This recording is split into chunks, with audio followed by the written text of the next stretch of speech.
ಯೋಗ, ವಾಕು ಇವೆಲ್ಲ ಕೂಡ ತುಂಬಾ ಹೆಲ್ಪ್ ಆಗತ್ತೆ ಅಂತ ಹೇಳ್ಬಿಟ್ಟು. ಸೊ ಅದ್ರ ಬಗ್ಗೆ ನೀವು ಇನ್ನೂ ಎಲಾಬ್ರೇಟ್ ಆಗಿ ಹೇಳೋದಾದ್ರೆ, ಅಂದ್ರೆ ಮೆನೋಪಾಸ್ ಆದ ನಂತರದಲ್ಲಿ ಮಹಿಳೆ ತನ್ನ ದೈನಂದಿನ ಚಟುವಟಿಕೆಗಳಲ್ಲಿ ಯಾವ ರೀತಿ ತೊಡಗಿಸ್ಕೊಳ್ಬೇಕು, ಎಷ್ಟು ಹಿತಮಿತವಾಗಿ ಆಕೆ ಒಂದು ವ್ಯಾಯಾಮಗಳನ್ನ ಮಾಡಬೇಕು ಅಂತ. ಈಗ ಮೆನೋಪಾಸ್ ಹತ್ರ ಬರ್ತಾನೆ, ನಾನು ಹೇಳೋದು ನಮ್ಮ ಅಸಿಸ್ಟೆಂಟ್ಸ್ಗೂ ಹಂಗೆ ಹೇಳೋದು, 35 ನೀವು ಈಗಲೇ ಸ್ಟಾರ್ಟ್ ಮಾಡ್ಕೊಳ್ಳಿ ಎಕ್ಸಸೈಸ್ ಅಂತ. ಸಡನ್ನಾಗಿ ನಂಗೆ ಮೆನೋಪಾಸ್ ಆಯಿತು ನಾಳೆಯಿಂದ ಮಾಡ್ತೀನಿ ಜಿಮ್ಗೆ ಹೋಗ್ತೀನಿ ಅನ್ನೋದು ಮೊದಲಿಂದನೇ ಬಿ ಆ್ಯಕ್ಟಿವ್ ಬಂದು.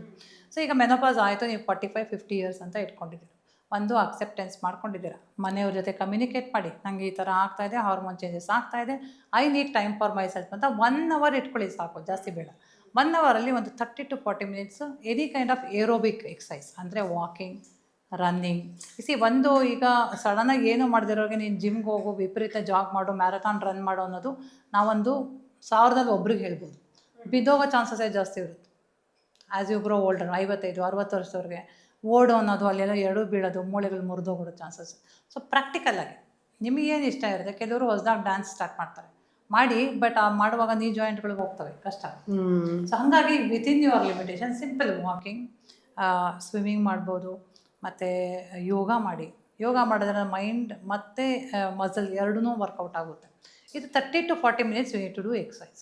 ಅದಲ್ಲದೆ ಮಿನಿಮಮ್ ಈಗ ನಾವೆಲ್ಲನೂ ಸ್ಟೆಪ್ಸ್ ಕೌಂಟ್ ಮಾಡ್ತೀವಿ, ಮಿನಿಮಮ್ ಅರೌಂಡ್ 6,000 to 8,000 ಸ್ಟೆಪ್ಸ್ ಮಾಡಿ. ಮನೆಯಲ್ಲೇ ಓಡಾಡ್ಕೊಂಡೇ ಮಾಡಿ, ಈಗ ಏನಾರು ಫೋನಲ್ಲಿ ಮಾತಾಡಬೇಕು ಅಂದರೆ ಓಡಾಡ್ಕೊಂಡೇ ಮಾಡಿ ಅಂತ ಹೇಳ್ಬೋದು.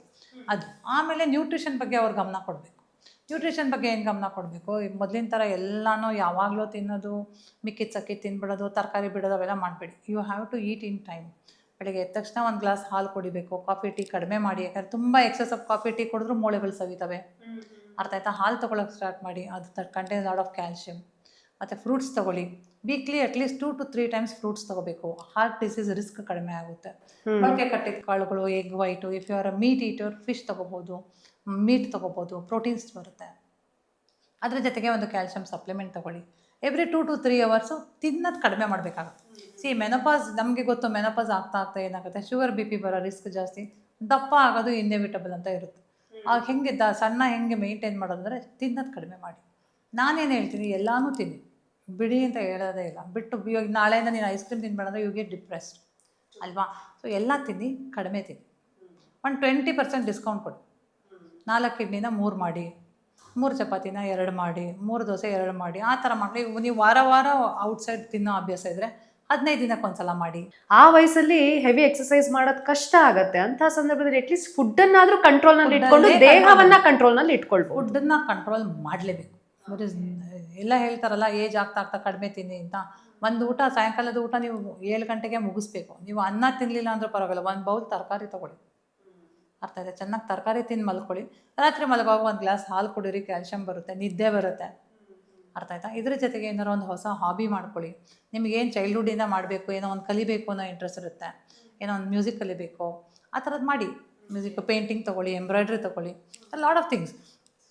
ಇಲ್ಲ ಹೊಸ ಪಾಡ್ಕಾಸ್ಟ್ಗಳನ್ನ ಕೇಳಿ, ಕೆಲವೊಂದು ಇನ್ಸ್ಪೈರಿಂಗ್ ಇರುತ್ತೆ, ಕೆಲವರು ಫೈನಾನ್ಸ್ ಕಲಿಬೋದು. ಏನಾರ ನಾಲೆಜ್, ನ್ಯೂ ನಾಲೆಜ್ ಅಕ್ವೈರ್ ಮಾಡ್ಕೊಂಡ್ರೆ ಒಂಥರ ಖುಷಿ ಇರುತ್ತೆ. ನಿಜ ಮ್ಯಾಮ್ ಅಲ್ವಾ. And interact with more women of your age. ಒಟ್ನಲ್ಲಿ ಜೀವನೋತ್ಸಾಹ ಕಳ್ಕೊಳ್ಬೇಡಿ ಅಂತ ಹೇಳಿ. ಖಂಡಿತ ಕಳ್ಕೊಬಾರ್ದು. ನಿಜ. ಯಾಕೆಂದರೆ ನಮಗೆ ನೇಚರು ಇಲ್ಲಿ ತನಕ ಬೆನಿಫಿಟ್ ಕೊಟ್ಟಿದೆಯಲ್ಲ ಉಷಾ, ನಾವು ಅದಕ್ಕೆ ಥ್ಯಾಂಕ್ಲೆಸ್ ಆಗ್ಬಿಟ್ಟು ನನಗೆ ಮೆನೋಪಾಸು ಅಂತ ಅಳ್ತಾ ಕೂತ್ಕೊಂಡ್ರೆ ಅದು ನಮಗೆ ನಾವೇ ಮೋಸ ಮಾಡಿಕೊಂಡ್ರೆ. 50 years ದಾಟಾದ್ಮೇಲೆ it is a new chapter. We have to thank God and thank nature that ಇಲ್ಲಿ ತನಕ ನನಗೆ ಆರೋಗ್ಯ ಕಾಪಾಡಿದ್ದೆ. ಇನ್ನು ಗಂಡಸ್ರಿಗೆ ಆ ಅಡ್ವಾಂಟೇಜ್ ಇಲ್ಲ ನೋಡು, ನಾನು ಹೇಳ್ತಾ ಇದ್ದೀನಿ. The advantage of oestrogen is not there for men. ಪಾಪ ಅವ್ರಿಗೆ 30-40ಕ್ಕೇನೆ BP ಶುಗರ್ಗಳು ಬಂದುಬಿಟ್ಟಿದೆ. ಹೆಂಗಸರಿಗೆ ಅಲ್ಲಿ ತನಕ ಪ್ರೊಟೆಕ್ಷನ್ ಸಿಕ್ಕಿದೆ. ಸೊ ನಾವು ಅದಕ್ಕೆ ಥ್ಯಾಂಕ್ಫುಲ್ ಇರಬೇಕು. ಪರವಾಗಿಲ್ಲ, ನನಗೆ ಇಲ್ಲಿ ತನಕ ಪ್ರೊಟೆಕ್ಷನ್ ಸಿಕ್ಕಿದೆ. ಇನ್ನು ಮೇಲೆ ಏನಾಗುತ್ತೆ, ಇವರಿಗೆ 50 years ತನಕ 50 years men and 50 years women are healthier any day. True ma'am. But 60ಗೆ ಇಬ್ರು ಮ್ಯಾಚ್ ಆಗ್ಬಿಡ್ತಾರೆ. ಇತ್ತೀಚೆಗೆ ಒಂದು ಅಧ್ಯಯನ ಕೂಡ ಅದನ್ನ ಹೇಳಿರುವಂಥದ್ದು, ಗಂಡು ಮಕ್ಕಳಿಗಿಂತ ಹೆಣ್ಮಕ್ಳ ಜೀವನದ ಸ್ಪ್ಯಾನ್ ಏನಿದೆ ಅದು ಹೆಚ್ಚಿದೆ ಅಂತ ಹೇಳ್ಬಿಟ್ಟು. That is because oestrogen is protected. So ನಾವು ಮೆನೋಪಾಸ್ ಆದರೆ ನೇಚರ್ಗೆ ಥ್ಯಾಂಕ್ಸ್ ಹೇಳಬೇಕು. ನನಗೆ ಇಷ್ಟು ದಿನ ನೀನು ಕಾಪಾಡ್ಕೊಂಡಿದ್ದೆ, ಇನ್ಮೇಲೆ ನಾನು ಕಾಪಾಡ್ಕೋಬೇಕು. ನನ್ನಿಂದ ಇಷ್ಟು ವರ್ಷ ನೇಚರ್ ಕಾಪಾಡಿದೆ, ಇನ್ಮೇಲೆ ನಾನು ಕಾಪಾಡ್ಕೋಬೇಕು, ಅದು ನನ್ನ ಜವಾಬ್ದಾರಿ ಅಂತ ನೀವು ನಿಮ್ಮ ಲೈಫ್ಗೆ, ನಿಮ್ಮ ಮಾನಸಿಕ ದೈಹಿಕ ಆರೋಗ್ಯಕ್ಕೆ ನೀವೇ ಕಾರಣ. That's very very important. ಎಷ್ಟೊಂದು ವಿಚಾರಗಳನ್ನ ನಾವು ಲೆಟ್ ಗೋ ಮಾಡಬೇಕಾಗತ್ತೆ. ಈಗ ಮಕ್ಕಳ ಎಮೋಷನ್ಸ್ ಕಂಟ್ರೋಲ್ ಮಾಡೋಕ್ಕಾಗಲ್ಲ, ಗಂಡನ ನಾವು ಚೇಂಜ್ ಆಗಲ್ಲ, ಪಾಪ ಅವ್ರನ್ನ ಚೇಂಜ್ ಆಗೋನಕ್ಕೆ ನಾವೇ ಚೇಂಜ್ ಆಗಲ್ಲ. ಆಯಿತಾ, ತಂದೆ ತಾಯಿನ ಚೇಂಜ್ ಮಾಡೋಕ್ಕಾಗಲ್ಲ. ಸೊ ಹಾಗಾಗಿ ಸುಮಾರು ವಿಚಾರಗಳನ್ನ we have to let go, ಅದನ್ನ ಕಲಿಬೇಕು. Balancing life is very important, ಹೆಣ್ಮಕ್ಳಿಗೆ ಎಸ್ಪೆಷಲಿ. ಬಟ್ ಆ್ಯಕ್ಚುಲಿ 50 years ಆದಮೇಲೆ ತುಂಬ ಚೆನ್ನಾಗಿರುತ್ತೆ. ಇನ್ ದ ಸೆನ್ಸ್ ನೀವು ಒಂಥರ ವಿಲ್ ಬಿ ಸೋ ಎಕ್ಸ್ಪೀರಿಯನ್ಸ್. ನೀವು ಎಷ್ಟೊಂದು ಜನಕ್ಕೆ ಒಳ್ಳೆ ಮಾತು ಹೇಳ್ಬೋದು, ಒಳ್ಳೆ ಯೂಸ್ಫುಲ್ ಆಗ್ಬೋದು, ನಾವು ಸಮಾಜಕ್ಕೆ ಯೂಸ್ಫುಲ್ ಆಗ್ಬೋದು. ಹೌದು, we can give lot of knowledge to people around us. ಈಗ 30 ವರ್ಷದವರು ಇನ್ನೊಬ್ರಿಗೆ ಅಡ್ವೈಸ್ ಮಾಡೋಕ್ಕೂ, ನಾವೊಂದು ಅಡ್ವೈಸ್ ಮಾಡೋಕ್ಕೂ, ಒಂದು ವಾಲಂಟಿಯರ್ ಮಾಡಿ, ಒಂದು ಅನಾಥಾಶ್ರಮಕ್ಕೆ ಹೋಗಿ, ಒಂದು ಸ್ಕೂಲ್ಗೆ ಹೋಗಿ ಪಾಠ ತಗೊಳ್ಳಿ. We can be useful to society. Ma'am, ಈ ಮೆನೋಪಾಸ್ಗೆ ಮತ್ತೆ ಹಾರ್ಟ್ ರಿಸ್ಕ್ ಇದೆ ಅನ್ನೋ ಒಂದು ಸಂಬಂಧದ ಬಗ್ಗೆ ಹೇಳಿದ್ರಿ, ಹೇಗೆ ಮ್ಯಾಮ್ ಅದು? ಈಗ ಹಾರ್ಟ್ ಡಿಸೀಸ್, ಹಾರ್ಟ್ ಅಟ್ಯಾಕ್ ಆಗಿ ತುಂಬ ಜನ ಸಾಯ್ತಿದ್ದಾರೆ, ತುಂಬ ಜನ ಒದ್ದಾಡ್ತಿದ್ದಾರೆ. ಆಂಜಿಯೋಪ್ಲಾಸ್ಟಿ, ಆಂಜಿಯೋಗ್ರಾಮು, ಹಾರ್ಟ್ ಅಟ್ಯಾಕ್ ಆಯಿತು, ನನ್ನ ಮನೆಯವ್ರಿಗೂ ಹಾರ್ಟ್ ಅಟ್ಯಾಕ್ ಆಗ್ತಾಯಿದೆ. ಹೌದಾ? ಅದಕ್ಕೆ ಏನು ಕಾರಣ? ಒಂದು, high cholesterol, high triglycerides, high cholesterol. ಎರಡನೇದು ಶುಗರ್, ಡಯಾಬಿಟೀಸ್. ಮೂರನೇದು ಹೈ ಬಿ ಪಿ. ಇದು 3 these are the 3 modifiable risk factors. ನಾವು ಅದನ್ನು ಚೇಂಜ್ ಮಾಡ್ಬೋದು. So diabetes, B P, cholesterol 3 ಕಾಯಿಲೆಗಳು. 4ನೇದು ಸ್ಮೋಕಿಂಗ್ ಅನ್ನೋದು ತುಂಬ very bad risk factor for heart attacks. ಈಗ 20-25 ವರ್ಷದವ್ರಿಗೆ ಹೆಂಗಸರಿಗೆ ಯಾಕೆ ಜಾಸ್ತಿ ಆಗ್ತಿದ್ರೆ, ಹೆಂಗಸರಲ್ಲಿ ಸ್ಮೋಕಿಂಗ್ ಜಾಸ್ತಿ ಆಗುತ್ತೆ. ಸೊ ಅದರಿಂದ ಅದು 4ನೇದು. 5ನೇದು which we can't control is our genetics. ಈಗ ನಮ್ಮಪ್ಪಂಗೆ ಹಾರ್ಟ್ ಅಟ್ಯಾಕ್ ಆಗಿದೆ ಅಂದರೆ ನನಗೆ ಆ ರಿಸ್ಕ್ ಇದೆ. ಸೊ ಈ ಒಂದು ಬಿ ಪಿ, ಶುಗರ್ ಮತ್ತು ಕೊಲೆಸ್ಟ್ರಾಲ್ ಏನಿದೆ, ಹೆಂಗಸರಿಗೆ ಮೆನೋಪಾಸ್ ತನಕ ಕಂಟ್ರೋಲಲ್ಲಿರುತ್ತೆ. ಅರ್ಥ ಆಯ್ತಾ? 50 years ದಾಟ್ಬಿಟ್ಟು ಮೆನೋಪಾಸ್ ಆದಮೇಲೆ ಅವರಿಗೆ ಬಿ ಪಿ, ಶುಗರ್ ರಿಸ್ಕ್ ಜಾಸ್ತಿ ಆಗುತ್ತೆ.